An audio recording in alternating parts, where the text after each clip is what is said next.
Հյուսիսային Կարոլինայի պետական համալսարանի գիտնականների խումբը պարզել է, որ խավարասերներով լի սենյակներում ալերգենների էնդոտոքսինների բարձր մակարդակ կա։ Աղտոտման մակարդակը նվազում է, երբ միջատները վերածվում են տնից, հաղորդում է New Atlas-ը։ Խավարասերների տեղափոխած ալերգենները կարող են մեծացնել ասթմայի ալերգիկ ռեակցիաների առաջացման ռիսկը, հատկապես երեխաների համար։ Խավարասերներն արտազատում են մինչ 20 տեսակի ալերգեններ, որոնք փոխանցվում են օդով։ Խավարասերները պարզապես չեն ցրում ալերգենները, երբ վազվզում են սենյակում։ Նրանք թողնում են բակտերիալ տոքսիններ, որոնք կոչվում են էնդոտոքսիններ։ Գիտնականները նշում են, որ էնդոտոքսինները կարելի է համեմատել որոշակի մանրէների մահանալուց հետո արտանետվող մանրադիտակային ծխի ազդանշանների հետ։ Այս անտեսանելի գրգռիչները տարածվում են օդում, առաջացնելով բորբոքում ամբողջ մարմնում։ Այս տոքսինները ներշնչելը կարող է առաջացնել ջերմություն, գլխացավ, շնչահեղձություն քթի, կոկորդի ու թոքերի խցանում։ Հարավային Կորեայում երկամյա ուսումնասիրությունը հաստատել է այս արդյունքները։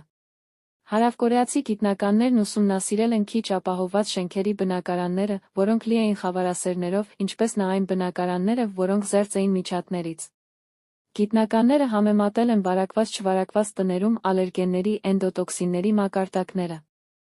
Ինչպես սպասվում էր, աղտոտման բարձր մակարդակներ են հայտնաբերվել խավարասերներով, մասնավորապես էգ տեսակներով տներում։ Էգ խավարասերների կղանքը պարունակում է մոտավորապես 2900 միավոր էնդոտոքսին 1 մգ-ի համար, ավելի քան 2 անգամ ավելի, քան արուների կղանքը։ Միջին հաշվով, յուրաքանչյուր էգ իր կղանքում օրական արտազատում է մոտավորապես 5000 միավոր էնդոտոքսին, մինչդեռ յուրաքանչյուր արու արտազատում է մոտավորապես 750 մոռ։ Էգ խավարասերներն ավելի շատ են ուտում, քան արուները, ուստի նրանց կղանքն ավելի շատ էնդոտոքսիններ է արտադրում։ Ավելի շատ էնդոտոքսիններ են հայտնաբերվել խոհանոցներում, քան ննջասենյակներում, քանի որ խավարասերներն ավելի հաճախ ապրում են խոհանոցներում, որտեղ նրանք ավելի շատ սնունդ են գտնում, գրում է համահեղինակ Մադհավի Կակումանուն։ Հիշեցնենք, թե ինչու են խավարասերներն իրականում այդքան դիմացկուն։ Խավարասերներն այնքան էլ լավ համբավ չունեն, բայց նրանք, հավանաբար, կգոյատեն, նույնիսկ եթե բոլորը մահանան։